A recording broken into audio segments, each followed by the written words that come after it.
પથિક આશ્રમ ગાંધીનગર ખાતે Gujarat બ્લેકસ્ટોન quarry industries association પ્રમુખ શ્રી હિતેન્દ્રભાઈ ઉપાધ્યાય, કારોબારી સભ્યો તથા ગુજરાતના તમામ જિલ્લા એસોસિએશન પ્રતિનિધિઓની મીટિંગ બપોરે 1 કલાકે મળેલી હતી।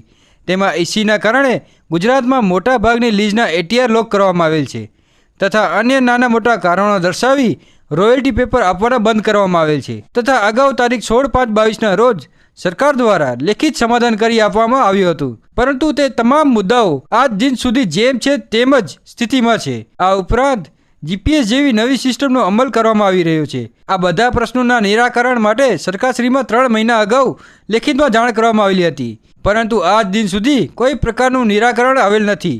છતાં આજ રોજ મિટિંગમાં હજુ વધારે 15 દિવસ એટલે કે તારીખ 2/10/2024 સુધીનો સમય આપી નિરાકરણ ન થાય તો દ્વારકા મુકામે ભગવાન શ્રી દ્વારકાધીશના દર્શન કરી ચરણોમાં શીશ નમાવી અચોક્કસ મુદતે ક્વોરી ઉદ્યોગ બંધ કરવાની ફરજ પડશે એમ સર્વાનુમતે ઠરાવ કરેલ છે।